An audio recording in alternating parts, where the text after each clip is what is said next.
नमस्कार। आप सुन रहे हैं द बॉलीवुड रेडियो और मैं हूं आपके साथ अनूप आकाश वर्मा। दोस्तों, ये किस्सा महात्मा गांधी और एक तवायफ का है। 1890 के आसपास भारत में पारंपरिक देवदासियों, तवायफों और डांसर्स को लेकर नैतिकतावादी सवाल उठने लगे थे। 1893 में मद्रास के गवर्नर को एक अर्जी दी गई कि नाच गाने का धंधा गंदा है, इसे बंद करवाया जाए। 1909 में मैसूर के महाराजा ने देवदासी परंपरा को अवैध घोषित कर दिया। पंजाब की प्योरिटी एसोसिएशन और मुंबई की सोशल सर्विस लीग जैसी संस्थाओं ने भी अपनी आपत्ति दर्ज कराई। कलकत्ता की मशहूर तवायफ गौहर जान उस समय देश की चोटी की गायिका थी और बहुत महंगी भी थी और बदलती हवा का रुख भांप रही थी। उन्होंने शास्त्रीय उपशास्त्रीय संगीत को कोठे से निकालकर ग्रामोफोन रिकॉर्ड उद्योग से जोड़ दिया। उधर दूसरी तरफ गायिकाओं ने बाकी काशी में 1921 में तवायफ संघ बनाकर असहयोग आंदोलन से अपनी जमात को जोड़ लिया। इस तरह 1920 के आसपास ये हुनरमंद लेकिन उपेक्षित महिलाएं गांधी के आदर्शवाद में एक गहरा रुझान दिखाने लगी थीं।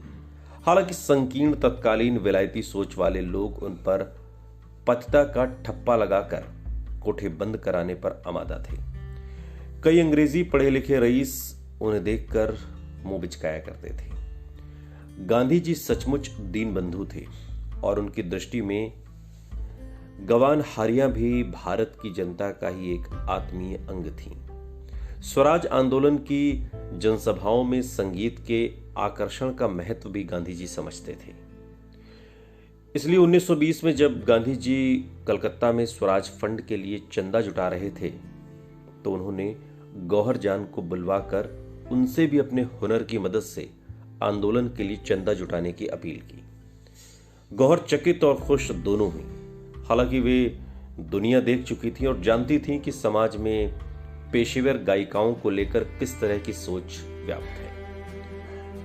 उनके एक विश्वस्त त्रिलोकीनाथ अग्रवाल ने बाद में 1988 में धर्मयुग पत्रिका में इसका जिक्र करते हुए कहा कि गौहर जान ने बापू की बात सिर माथे पर ली, लेकिन बाद में उन्होंने कुछ ऐसा भी कहा कि बापू की उनसे मदद की अपील हज्जाम से हकीम का काम कराने जैसा था। बहरहाल गौहर ने बापू से पहले आश्वासन लिया कि वो एक खास मुजरा करेंगी जिसकी पूरी कमाई वो स्वराज फंड में दान कर देंगी, लेकिन एक शर्त है। शर्त यह थी कि बापू खुद उनको महफिल में सुनने के लिए तशरीफ लाएं। कहते हैं कि बापू राजी भी हो गए थे, पर ऐन वक्त उस दिन कोई बड़ा राजनीतिक काम सामने आ गया, सो वादे के मुताबिक नहीं जा सके। गौहर की निगाहें काफी देर तक बापू की राह तकती रहीं, लेकिन बापू नहीं आए। खैर, बड़े हॉल में उनका मुजरा पूरा हुआ और उसकी कमाई कुल 24,000 रुपए हुई। 24,000 रुपए उस दौर में बहुत बड़ी बात थी, जो उस समय एक बड़ी रकम हुआ करती थी। अगले रोज बापू ने मौलाना शौकत अली को गौहर खान के घर चंदा लेने भेजा। रूठी और मुंहफट गौहर ने कुल कमाई का आधा यानी कि 12,000 रुपए ही उनको थमा दिया।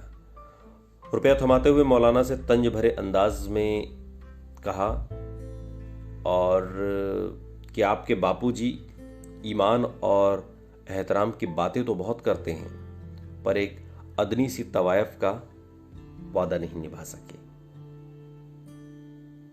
सुनते रहिए द बॉलीवुड रेडियो, सुनता है सारा इंडिया।